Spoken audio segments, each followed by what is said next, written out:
Voilà, bonjour à tous, à ceux qui nous rejoignent. Deuxième partie de cette émission avec Territoire d'Info et l'invité politique en direct sur ce plateau ce matin, c'est Stéphane Séjourné. Bonjour. Bonjour. Vous êtes le directeur de campagne pour l'élection européenne de La République En Marche et merci d'être avec nous ce matin. Merci de m'avoir invité. Pour interviewer avec moi ce matin Marcelo Westphal du Figaro pour Public Sénat. Bonjour Marcelo. Bonjour. Et bonjour Denis Caro, directeur des rédactions du groupe Nice ce matin. Bonjour Merci Cyril. d'être là ce matin. On va bien sûr parler avec vous des élections européennes dans quelques minutes.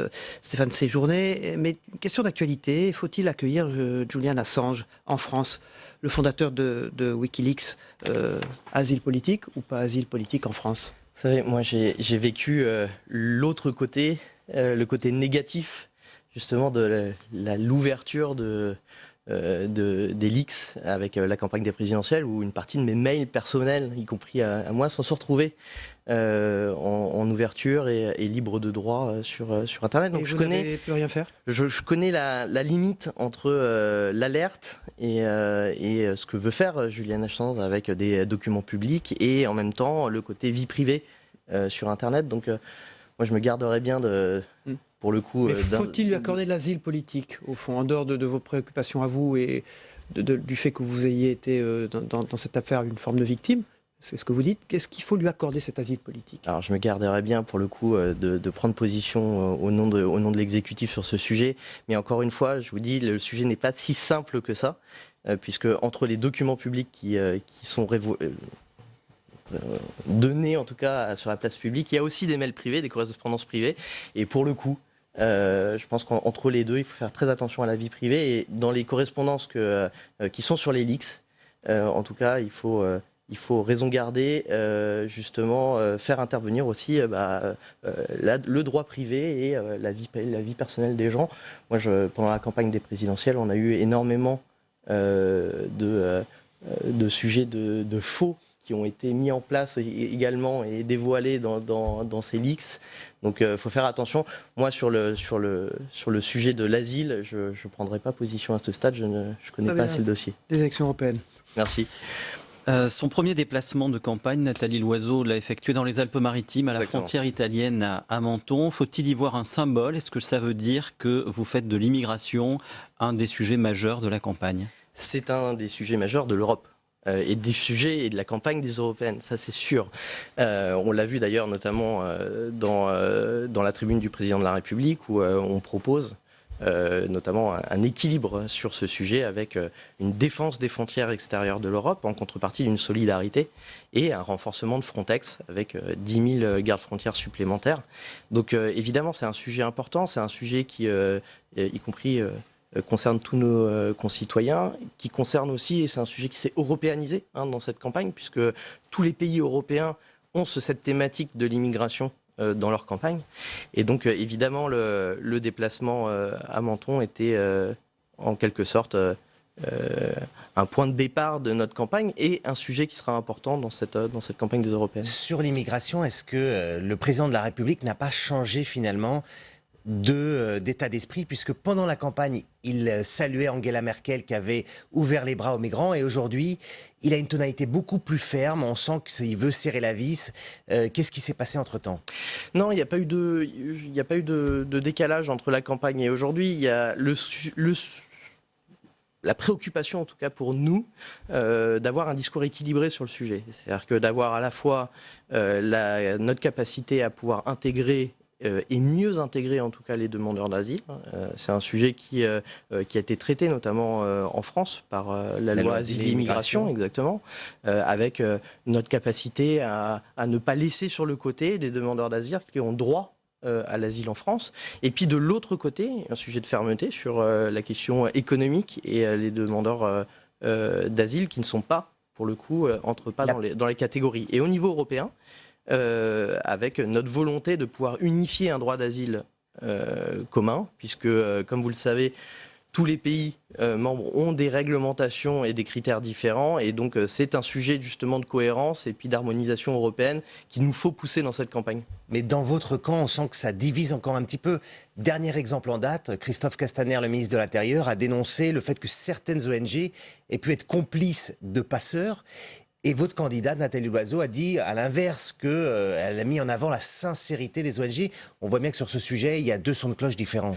Il n'y a pas deux sons de cloche, il y a, comme le disait Nathalie Loiseau, et moi je partage ce sujet, il n'y a pas d'ONG, il n'y a pas d'association, il n'y a pas de bénévoles qui font ça de manière insincère. Et donc évidemment, les ONG, quand elles vont sur le terrain, quand elles vont aider les migrants, il n'y a pas d'insincérité dans leur mode de travail. Après, ce qu'a dit Christophe Castaner, c'est que dans certains cas, certaines ONG, certaines associations pouvaient être instrumentalisées par les passeurs. Et c'est vrai. C'est vrai parce que ces ONG travaillent dans un milieu complexe et donc il peut y avoir ce sujet. Après, je ne veux pas rentrer dans une polémique entre deux visions puisque en réalité tout le monde partage la même préoccupation. Cette préoccupation de ne plus voir ces migrants mourir en Méditerranée et donc il faut trouver des solutions sur ça surtout. Nathalie Loiseau a lancé sa campagne il y a une dizaine de jours. On ne voit pas pour le moment d'effet Loiseau dans les sondages.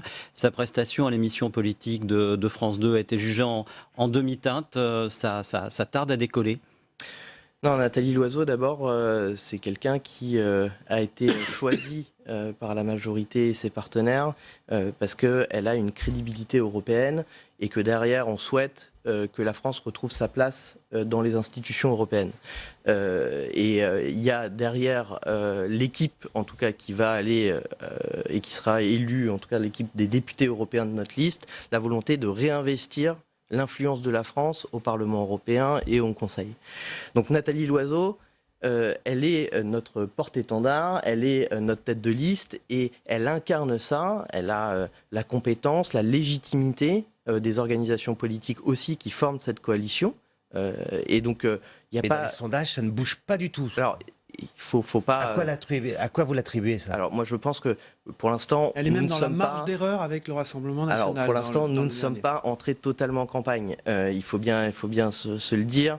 Les Français sont pas encore totalement rentrés dans cette campagne des européennes. Notre objectif, c'est justement de pousser les messages et les enjeux européens. Et donc, c'est pour ça que je suis là aujourd'hui aussi pour vous expliquer un petit peu comment ce qu'on pousse et nos enjeux. Bon, après, la campagne elle va se dérouler au mois de mai. Clairement, on a encore quelques colistiers d'ailleurs à vous présenter dans les prochaines semaines. Le programme va être présenté. Alors justement, ce programme, il sera présenté quand précisément? Parce que c'est l'élément qui manque là. Alors, on a déjà pas mal de propositions, puisque comme vous l'avez vu, on s'est à la fois basé sur la tribune du président de la République, où il y a un certain nombre de propositions très concrètes. Vous l'avez dit sur l'immigration, sur l'asile, sur la défense des frontières, mais aussi sur l'écologie, sur l'environnement. Précis, on est quand même à 7 semaines, Stéphane Séjourné, du scrutin. Donc les Français ont envie de savoir exactement quel est votre programme. Ce sera quand? Le programme précis sera dans la semaine du 25. Le 25 avril. Dans la semaine du 25 avril. Donc comme on s'était engagé. Un mois pile avant les urnes. Exactement. Et en attendant, c'est tard quand même, évidemment. Non, c'est pas tard, parce que encore une fois, moi, faut rester prudent. On nous a dit qu'on était en retard sur les candidatures, on nous a dit qu'on était en retard sur le projet. Et entre-temps, il y a le grand débat. Le président de la République fera ses annonces et on aura peut-être l'occasion d'en parler avec vous. Et puis, il y aura le temps de la campagne des européennes avec l'ensemble des colistiers, l'ensemble des listes. Ayez en tête que le dépôt des listes officielles, c'est entre le 23 et le 3 mai. Donc vous connaîtrez l'ensemble du panel et de l'offre politique à ce moment-là. Vous avez vu l'initiative de la maire de Paris, Anne Hidalgo. Elle veut faire voter les lycéens de 16 ans. Comme ça, hein, c'est un vote pour de faux. C'est une bonne idée, vous souscrivez? Oui, après, c'est une demande de... moi, je suis plutôt en accord avec le fait de pouvoir faire participer toute une génération à un scrutin, etc. Après, l'autre sujet, c'est le droit de vote et est-ce qu'on doit l'abaisser? Et ça, je suis un peu moins favorable. Stéphane Séjourné, le directeur de campagne à l'élection européenne de La République En Marche, est notre invité politique ce matin. J'ai une question sur ce possible, en tout cas probable télescopage entre cette entrée en campagne dont vous venez de parler pour les européennes. Vous dirigez donc la campagne de La République En Marche et l'intervention du président de la République dans le grand débat. Alors, vous qui êtes proche de lui, qui avait son oreille, comme on dit, est-ce que ça pose pas de problème, ça, ce télescopage entre ces deux temps forts, au fond, politiques?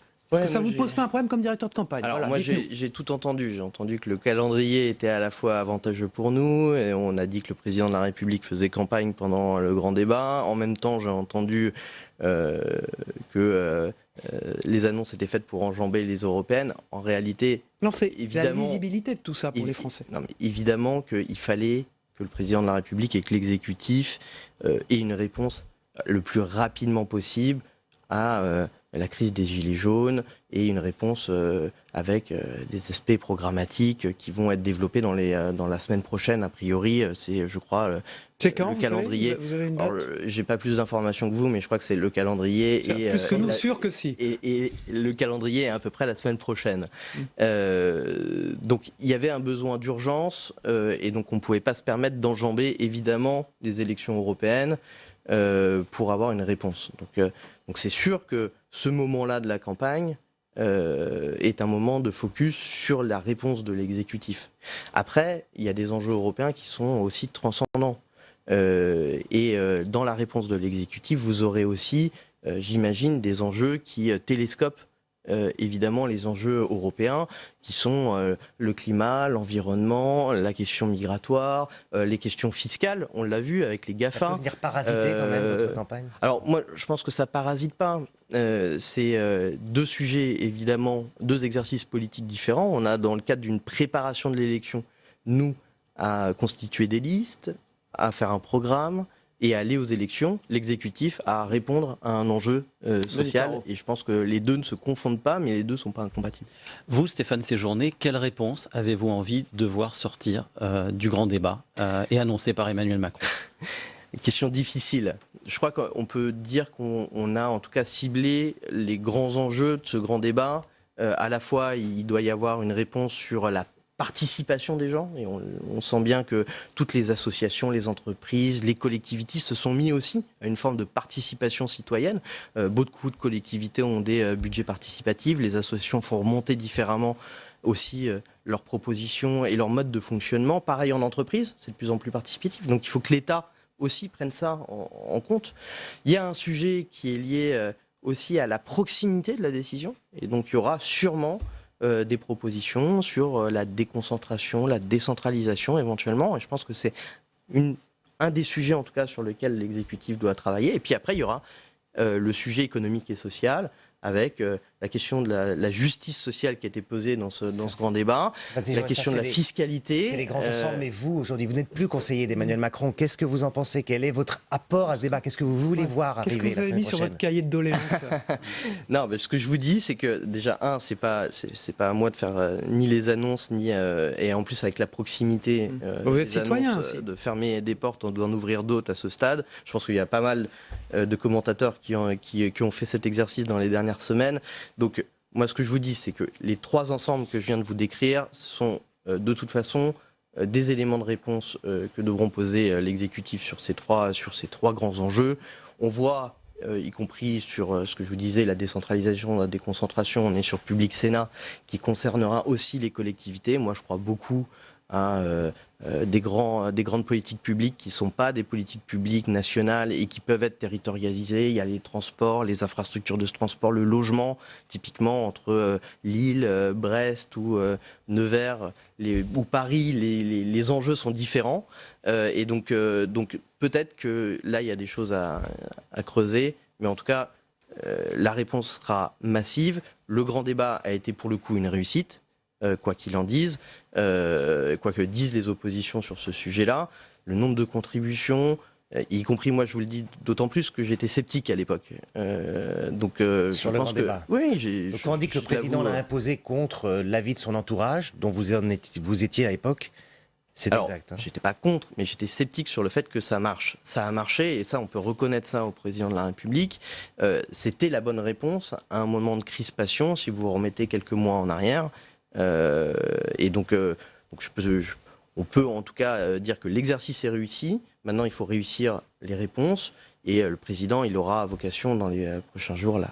Le Premier ministre a réussi cette première étape là, lundi. Oui, mardi, ça participait aux étapes, parce que qu'est-ce qu'on nous aurait pas dit si le Premier ministre avait squeezé le Parlement? Comme les Français ne pensent pas ça, vous avez vu dans les études. Oui, évidemment, mais je vous dis, on a posé un calendrier, on s'y tient. Si pour le coup l'exécutif avait écarté une partie du calendrier à un moment donné, on nous aurait eu la critique inverse. Et donc je pense que c'est très bien que le Parlement ait pu avoir un débat sur ces grands sujets. Et une fois que ce sera passé, est-ce que le président de la République va participer à un meeting comme il en avait l'intention initialement?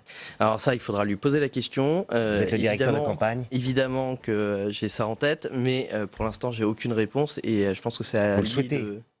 Alors moi, je suis absolument pas défavorable si c'est votre question. Donc, c'est la réponse. Et oui. par contre, c'est à lui de se déterminer. Denis Caro. On dit Emmanuel Macron très seul aujourd'hui. Vous faites partie des conseillers qui sont partis, vogués vers d'autres aventures. Est-ce que cette solitude, c'est une réalité? Est-ce que c'est un handicap? Non, c'est pas une réalité. Vous savez, d'abord, l'exercice du pouvoir à l'Élysée est effectivement particulier, mais vous n'êtes jamais seul. Il y a toujours des collaborateurs. Aujourd'hui, il est entouré de collaborateurs. Il continue à l'être. Il y a une majorité, 300 parlementaires. Il y a des ministres. Vous avez un conseil des ministres toutes les semaines. Parler de ses fidèles. Est-ce que les fidèles qui sont partis, ça pose pas de problème? Oui, mais le fait qu'on soit parti ne veut pas dire que nous avons abandonné le navire. Au contraire, moi je reste dans la majorité. Je suis là pour, y compris, la défendre. Moi je crois en ce qu'on a fait.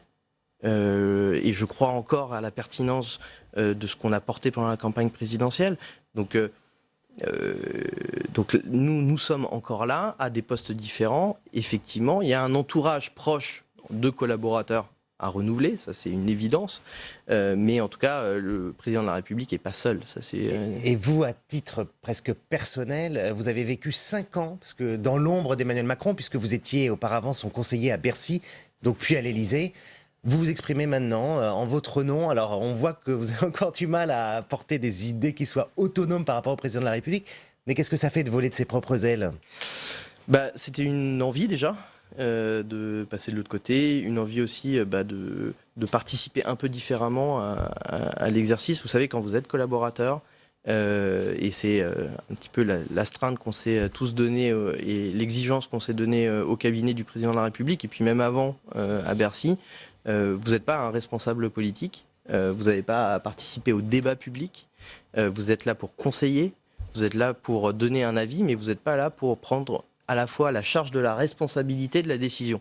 Donc là, évidemment, il y avait une envie de passer de l'autre côté et puis aussi de pouvoir participer un petit peu différemment à la vie publique et à la vie démocratique de ce pays. Stéphane Séjourné, directeur de campagne à l'élection européenne de La République En Marche. Sur les conseils de Michael Zamès, j'ai relu un peu ça, Emmanuel Macron, révolution. Qu'est-ce qui reste de ça, au fond? Il reste beaucoup de choses. Il reste d'abord l'idée... C'est notre combat pour la France. Qu'est-ce qui reste de ces combats décrits dans ce livre? Et aujourd'hui, au fond, il est président, il a l'exercice du pouvoir. Qu'est-ce qu'il en reste? Ce livre, il est évidemment encore d'actualité.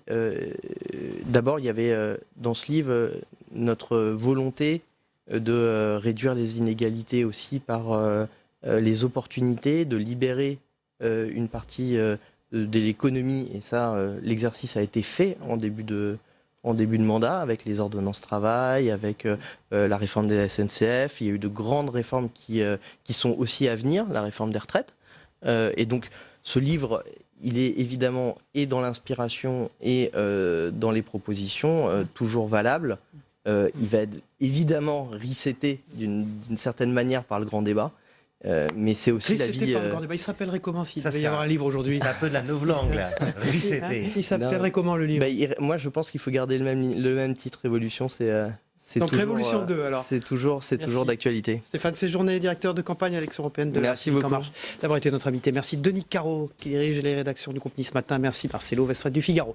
On passe au débrief de l'actualité dans un instant. À tout de suite.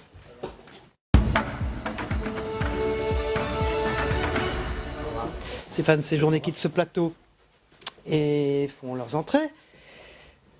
André Crétenant, bonjour. Bonjour. Directeur de l'information de TV5 Monde, notre partenaire. Et bien sûr Michel Richard qui revient, qui était là dans la première partie de cette émission. Merci Michel d'être là. On démarre tout de suite avec le grand débat quand même, André Crétenant, qui peut au fond, après ces interventions du Premier ministre, qui a donc fait de ses remontées du grand débat, l'intervention du président de la République, attendue, vous avez vu, Stéphane Séjourné n'a pas la date exacte, enfin dans dimanche ou lundi. Voilà, dans les jours qui viennent. Et puis le démarrage de ces élections européennes, officiellement. D'ailleurs, de nouveaux colistiers de La République En Marche doivent faire leur apparition dans les jours qui viennent aussi. Est-ce qu'il n'y a pas une forme de télescopage de ces deux choses? Est-ce que ce n'est pas problématique pour La République En Marche, dont les sondages stagnent? Moi, je ne crois pas. Je ne crois pas que ce soit problématique. Ce qu'on constate... Pour la lisibilité, ça ne l'est pas? Bon, d'abord, évidemment que là, on est devant une échéance absolument cruciale parce que le débat s'est très bien passé, c'est une réussite. Il n'y a pas de doute, simplement, il faut atterrir maintenant. Et c'est là qu'on attend le président sur les décisions. C'est ça que les Français attendent sans doute en matière de fiscalité, en matière de démocratie. Mais pour revenir sur l'effet sur la campagne, non, moi je ne crois pas. Ce qu'on constate, c'est que les sondages sont assez stables. En Marche reste à 22-23%. Ils sont dans la marge d'erreur avec le Rassemblement national dans bien sûr, mais dans le dernier sondage il y a un électorat, IFOP. Il y a un électorat assez stable, qui est l'électorat en fait de ceux qui ont voté au premier tour pour Emmanuel Macron. Ils sont toujours là, ils sont pas trop sensibles effectivement aux gilets jaunes, etc. Et moi j'ai l'impression effectivement que pour l'instant, ils n'ont pas trop à craindre parce qu'ils ont un électorat, un fonds de commerce, en quelque sorte, qui est assez stable. Bien sûr, j'entends qu'ils sont en danger, qu'ils vont ramasser une claque, etc. Mais pour l'instant, les sondages ne le montrent pas. Michel Richard. Alors, oui, il y a un socle électoral européen pro-macroniste évident et je crois que pas grand-chose sera susceptible de le faire bouger, de l'éroder. Maintenant, est-ce qu'il n'y a pas néanmoins un embarras de ce parti dans ce tout début de campagne? Mais oui, 22-23% ce socle pour les téléspectateurs, c'est ça? Oui, c'est ça. Oui. Est-ce qu'il y a néanmoins un embarras? Je crois quand même que oui. D'ailleurs, on le voit bien dans la timidité des réponses de notre invité de ce matin, Stéphane Séjourné, qui est d'une prudence de loup, qui s'avance pas, etc. Parce qu'on voit bien que afficher un programme européen, c'est forcément s'engager sur le programme français. Le programme français, il est en gestation. C'est le grand débat européen, c'est ça? Voilà, Macron est en train d'y gamberger. On imagine avec quelques affres, n'est-ce pas? Il gamberge tout ça. Donc, ils sont dépendants, donc ils ne disent pas grand-chose, sinon des généralités sur l'Europe qui, l'Europe que, l'Europe quoi. C'est-à-dire qu'il n'y a pas de proposition très concrète, effectivement. Mais ce qui est intéressant, c'est au niveau de la stratégie. C'est-à-dire de comment on conçoit l'Europe. Et jusqu'à maintenant, Emmanuel Macron a lancé le débat sur ceux qui sont les plus ouverts contre ceux qui sont les plus conservateurs, etc. Et aujourd'hui, le discours a évolué. On est plutôt dans le discours d'une Europe qui doit protéger. Et c'est ça que je trouve intéressant. Effectivement, c'est de répondre à l'inquiétude des Français qui se disent, comment va-t-on survivre dans ce monde globalisé? Et ce que propose Emmanuel Macron, c'est de dire, l'Europe est peut-être la réponse. Oui. Au niveau des frontières, protéger, au niveau de l'immigration. La banque de l'innovation. Et au niveau économique, surtout, sur la table pour ou pas. Évidemment résister aux grands ensembles économiques, comme par exemple la Chine. Oui. Et ça, c'est intéressant. Oui. Et avec effectivement quand même des problèmes d'actualité, puisqu'on a encore appris là tout à fait récemment que Macron était opposé à ce que l'Union européenne commence des négociations commerciales avec les États-Unis. Il a été le seul à le penser, et donc elles vont se faire. Pèse-t-il toujours autant, entre guillemets, Emmanuel Macron? On a vu l'autre jour, quand Theresa May est venue expliquer pourquoi elle souhaitait encore reporter, etc., elle est d'abord allée voir Angela Merkel, et ensuite à l'Élysée. Alors je sais bien que c'est un signe tout de même, non? Mais pèse-t-il autant qu'on pouvait penser qu'il pèserait? Non, il ne pèse pas autant. Et ça tient notamment au fait que sur une foultitude de questions, lui et Angela Merkel ne sont pas d'accord. J'en parlais sur les négociations avec les États-Unis, mais avec mille autres choses. Sur la date du report, le énième report du Brexit, qui est une histoire gaguesque, si elle n'était tragique, eh bien, c'est quand même Merkel qui voulait aller loin. Macron a réussi à la retenir un peu. Mais bref, il n'y a plus d'accord franco-allemand sur une série de questions. Je vais interroger le patron de l'information de TV5 Monde, là, parce que c'est dans l'actualité, évidemment, ce matin, d'actualité très forte, cette arrestation de Julian Assange. On a d'ailleurs vu vos images, celles de TV5 Monde dans le Zap Monde il y a un instant, à Londres, à l'ambassade d'Équateur. C'est le fondateur de Wikileaks, tout le monde le sait, il est inculpé aux États-Unis. Il risque une extradition. Et vous avez vu notre invité ce matin Oui. sur l'idée de l'avoir ici, enfin de lui octroyer le droit d'asile, il est très modéré. Hein. Oui, Je dirais même qu'il dit n'est pas favorable. aussi, oui, mais ce qu'il dit aussi sur les Wikileaks, c'est intéressant puisque lui-même a été pris dans ce phénomène puisqu'il explique que ces mails Voilà, qu'il a été privés victime. ont Ces mails été- privés ont été dévoilés pendant la campagne. publiés. Et c'est vrai que voilà, Assange, c'est un personnage ambigu. C'est à la fois c'est le héros de la transparence, c'est le héros de ce journalisme d'investigation, etc. Et puis d'un autre côté, il y a tout un côté obscur. On sait déjà le fait qu'on ne sait pas très bien comment il réussit à obtenir ces données, ces liens possibles, supposés avec la Russie, quel rôle il joue, est-ce que lui-même a été instrumentalisé à certains moments, et donc voilà, c'est un personnage très très ambigu, et c'est pour ça que la position de Stéphane Séjourné est intéressante sur public-privé, jusqu'où va l'intérêt public, c'est toujours ça en fait, ce qui est au cœur de notre métier. J'ajoute une chose qui peut aussi expliquer la prudence de Stéphane Séjourné et de beaucoup d'autres. C'est, si je puis dire, la jurisprudence Battisti, où nous avons accordé l'asile politique à Battisti pendant des années, et puis dont on a vu qu'il vient de dire lui-même que oui, il avait bien assassiné un policier italien, gardien de prison italien, etc., et qu'il s'était moqué finalement de tous les intellectuels et tous les membres de la vie politique française qu'il avait soutenus. N'oublions pas que Julian Assange, sans que je ne sache rien de ce dossier, croyez-moi, mais il a quand même un souci avec la Suède qu'il accuse de viol. Donc, je ne sais pas encore une fois ce qu'il en est du tout, mais en tout cas, est-ce que la Suède l'accuse de viol ? Oui. Donc, c'est un problème. Ce que je voulais savoir, c'est qu'est-ce que les Américains ont promis En échange. à l'Équateur en échange de cette arrestation. Hein. J'aimerais bien le savoir. Question en suspens, et c'est vrai qu'ils ont immédiatement demandé son extradition. Ouais. Merci André Crétenant, vous dirigez l'information de TV5 Monde. Merci Michel Richard, éditorialiste au Point. On va regarder ensemble le Zap Matin de Christophe Combarieux, ce qui s'est passé dans les journaux télévisés hier soir en résumé, dans les élections politiques, mais également chez nos confrères dans les autres matinales ce matin. On regarde ensemble et on se retrouve juste après. À tout de suite. Aux abords de l'Assemblée ce matin, un rassemblement s'organise avant le vote définitif des députés sur la privatisation d'ADP. Tous ceux qui se réunissent dans un attelage de circonstances pour proposer un référendum d'initiative partagée alors que le texte n'est même pas encore voté, font le jeu des populismes et affaiblissent la démocratie représentative. On a entendu dans le grand débat qu'il y avait une critique de la privatisation des autoroutes. On ne comprend pas que le gouvernement propose maintenant, sortir du grand débat, la privatisation d'Orly, Droissy et du Bourget. Sur la privatisation d'ADP, il y a en ce moment même, pendant qu'on se parle, une manipulation de tous les partis politiques qui n'ont jamais exprimé de position sur ce sujet, ne partagent aucune opinion commune. Sortir le terme de populisme, évidemment, ça fait bien dans le décor. On essaie de nous renvoyer dans nos plots, que ce soit la droite d'ailleurs ou la gauche. Vous êtes dans cette affaire dans une dérive autoritaire qui vous fait dire n'importe quoi, qui montre votre vrai visage, ceux de gens arrogants, sectaires, ayant peur du peuple. L'obstacle le plus important, ça sera le Conseil constitutionnel. J'espère que la décision ne sera pas politique. Après, j'ai l'impression que de ce qui nous revient du pays, il y a une large majorité de gens qui refusent cette privatisation. Et oui, ils font le jeu des populismes. Une fois encore, je ne crains pas le peuple français, au contraire.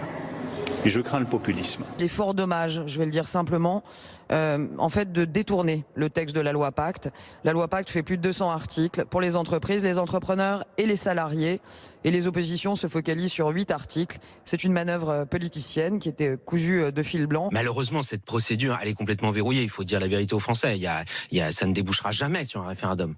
Ça ne débouchera jamais. C'est une procédure qui est complètement... L'article 11 de la Constitution, il n'a jamais été utilisé. D'ailleurs, donc ça, c'est plus de l'agit-prop médiatique. J'ai entendu beaucoup d'arguments agressifs qui montrent une forme de peuplophobie, si je puis dire, une peur du peuple. Et nous avons été injuriés, insultés, jugés quasiment comme factieux, anti-républicains, parce que nous utilisons la seule procédure que nous avons aujourd'hui pour que, sur une décision aussi majeure, je le répète, les Français soient consultés. Vini, vidi, vici, je suis venu, j'ai vu et j'ai vaincu. En fait, je suis venu, j'ai vu et j'ai vu Vinci. Dans ce climat électrique, la loi Pacte est largement votée. 147 voix pour, 50 voix contre. Voilà, troisième partie de cette édition avec l'actualité parlementaire. Dans un instant, on s'y retrouve. À tout de suite.